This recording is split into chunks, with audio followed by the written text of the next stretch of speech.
Scott the RV Tech here. Just want to do a follow-up video. I get this question a lot. I'm doing a follow-up video just after the rant. I've never cursed that much. I prayed for forgiveness, all that stuff. But I am human, and I just get really mad at situations. Let me give you, just look. I can just glance while I'm talking to you guys. Look, we got a new FreshJet on top of that AC, and you got a faulty Dometic Evolution. Should have been discontinued. Long story short, that's an AC that was born with a faulty amp valve. All right, what are we talking about, Scotty? Why was that rant so bad on the dealership? Because all you people ask me, what manufacturer should I go with? What brand should I buy? Well, let me tell you something. You got to understand this.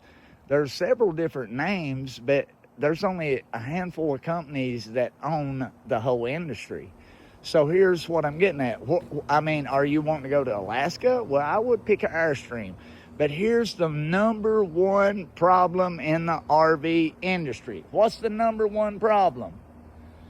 All right, I'm going to shoot a video on the number one problem. And I'm going to go ahead and say it because most people don't stay in a full 2 or 3 minutes or whatever. They got that 15-second retention rate. But long story short, listen. The dealership is the last. Listen, the manufacturer. It don't matter if it's Keystone. It don't matter if it's Forest River. That's still Thor. It don't matter. Jayco's still Thor.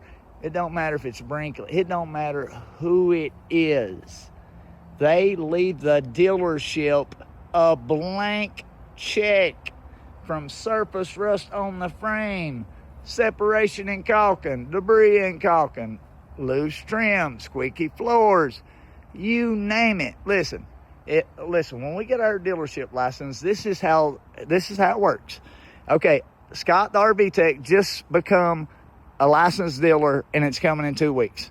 Okay, they deliver RV.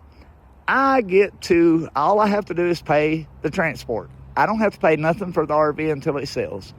I basically get a warranty check while the guy, inspect the RV, get all the warranty.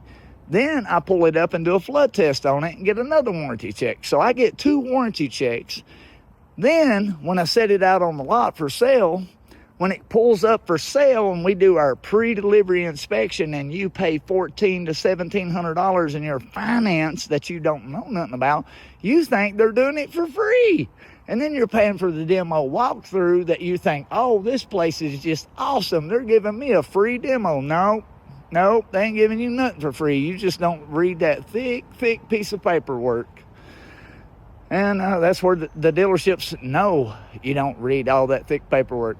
So you buy Eco Spray, you buy all these fucking packages, you buy extended warranty, not realizing that every fucking thing that extended warranty covers will not even kick in for 1 to 2 years.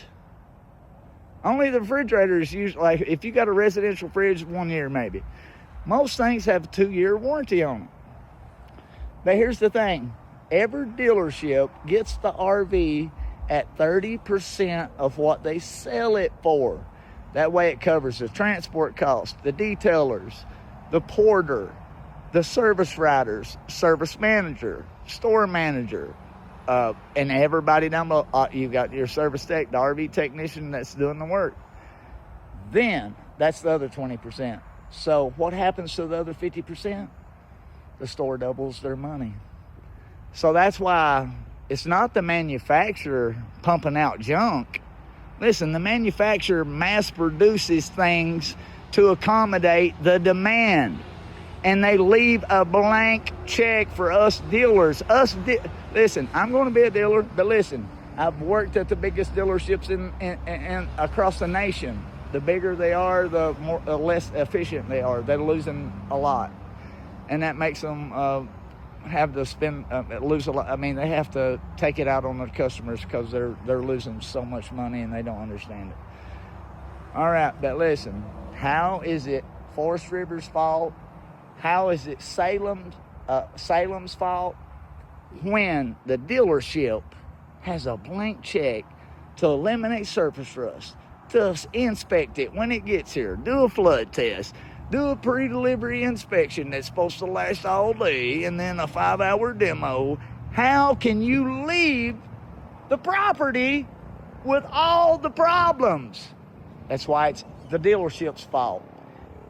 So, people, when you PM me and you say, Scotty, watching your videos, I'm scared I don't know what brand to buy. Can you find me an RV? Yes, that's what I'm going to start specializing in.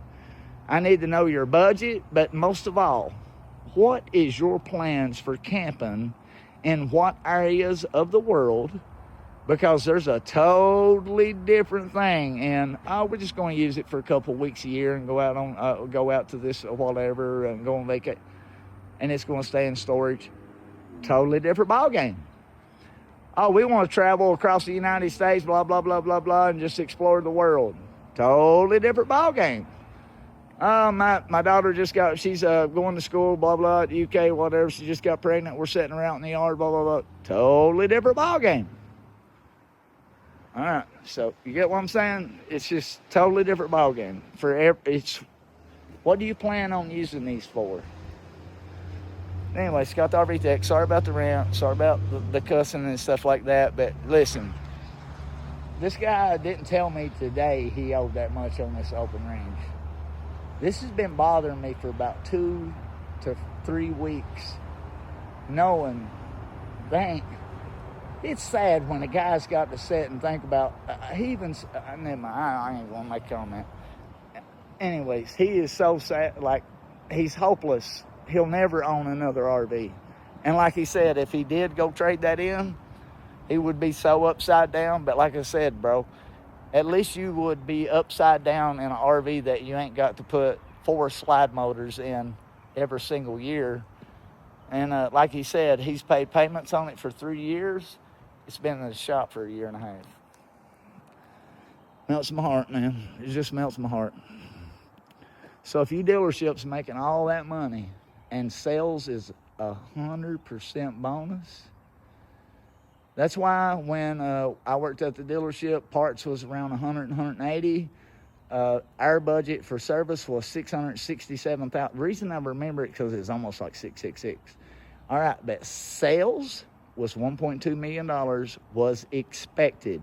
Anything over $1.2 million in sales profit was the owner, the store manager got to keep all that money for himself.